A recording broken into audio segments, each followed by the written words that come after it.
Magardha coaching classes में आपका हार्दिक स्वागत है।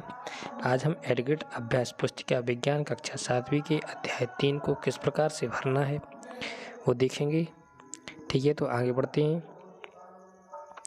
यदि आपको स्क्रॉल तेज होता हुआ दिखे तो आप इसको रोक सकते हैं, और यदि कोई अक्षर आपको समझ नहीं आ रहे हैं तो थोड़ी सी आप अपनी वीडियो की क्वालिटी बढ़ाएं और जूम करके देखें तो सभी कुछ आपको सामान्य रूप से समझ आने लगेगा। ठीक है, अध्याय 3 है ऊष्मा। तो ऊष्मा में सबसे पहले इन आकृतियों को फिल करना है। तो इन आकृतियों को नीचे दिए गए संकेतों के आधार पर बताना है। तो संकेत जी, पहला संकेत है आइसक्रीम। तो आइसक्रीम कैसी होती है? ठंडी। सूर्य कैसा होता है? गर्म। इस हिसाब से आपको नीचे देख के भरना है। फिर जो बॉक्स दिख रहा है इसमें आपको बताना है कि वस्तुएं ठंडी और गर्म क्यों लगती हैं। तो ताप के अंतर के कारण हमें वस्तुएं ठंडी और गर्म लगती हैं। ठीक है, रिक्त स्थानों की पूर्ति कीजिए।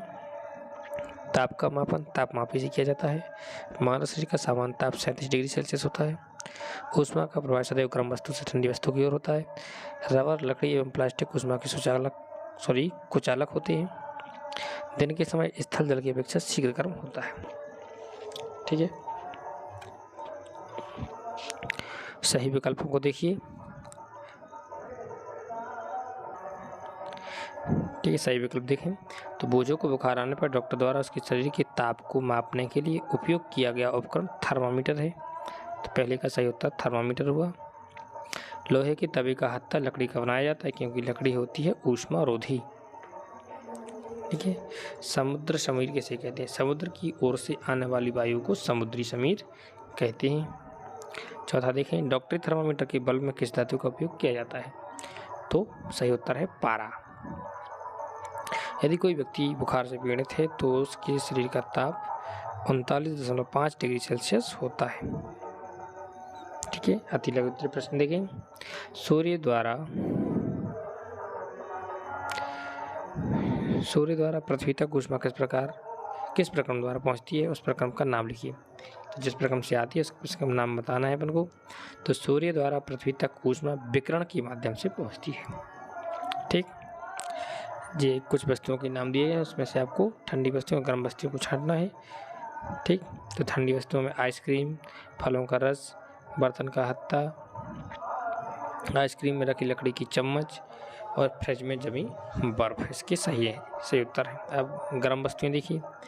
चाय की प्याली में रखी स्टील की चम्मच, तलने के लिए प्रयुक्त बर्तन का हत्था। डॉक्टर तापमापी का परिसर बताने हैं। तो नंबर में है सेल्सियस स्केल।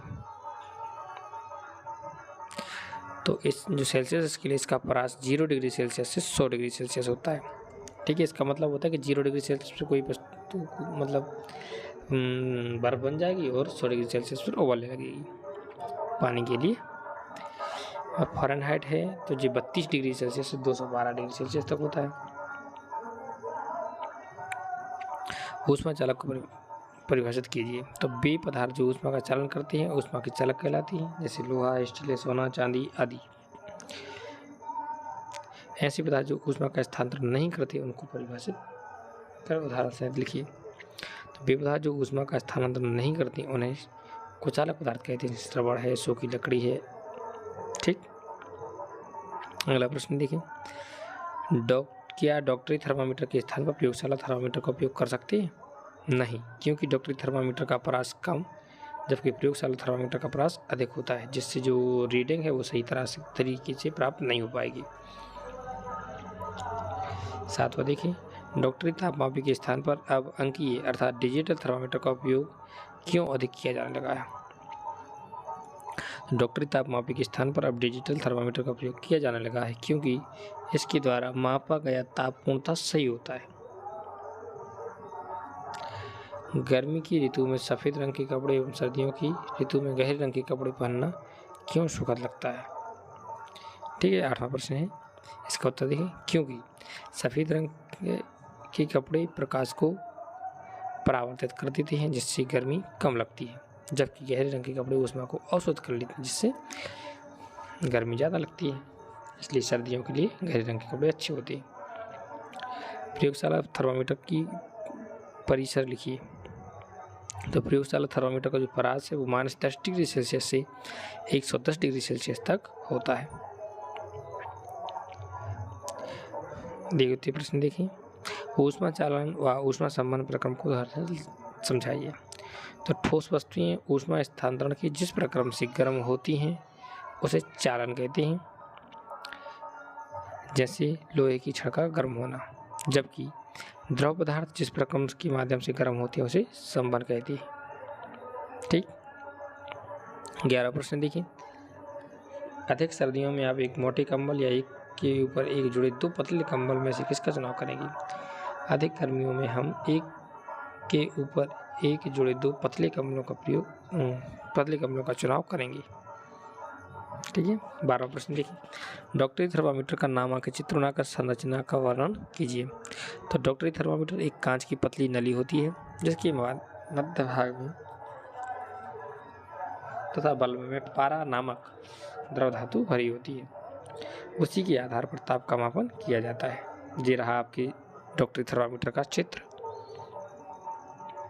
13वां प्रश्न देखिए, डॉक्टरी थर्मामीटर का उपयोग करते समय हमें कौन सी सावधानियां रखनी चाहिए? तो सावधानीपूर्वक थर्मामीटर को पकड़ना चाहिए। पहले से किसी अधिक गर्म या ठंडे स्थान पर थर्मामीटर को ना रखा होना चाहिए। पारा पहले से ऊपर नहीं होना चाहिए। थर्मामीटर में पारे की मात्रा कम नहीं होनी चाहिए। ठीक। 14वां प्रश्न देखिए, जल समीर एवं थल समीर का चित्र सहित वर्णन कीजिए। तो जल समीर जल से स्थल की ओर बहने वाली समीर को जल समीर कहते हैं। ठीक है।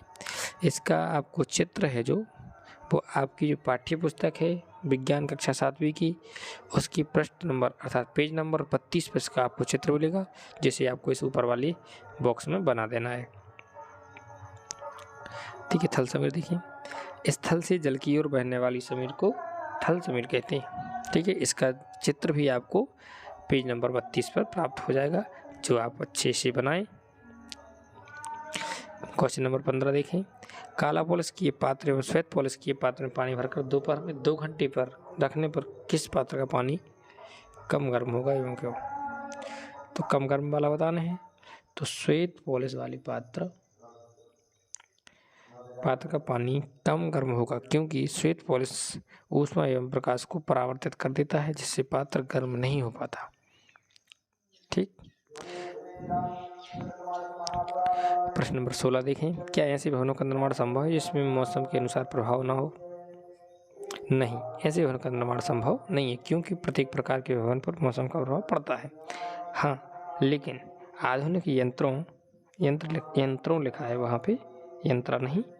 आधुनिक यंत्रों का उपयोग कर ऐसे भवन का निर्माण किया जा सकता है। ठीक है। इसी प्रकार की और वीडियो प्राप्त करने के लिए हमारे चैनल को सब्सक्राइब करें। धन्यवाद।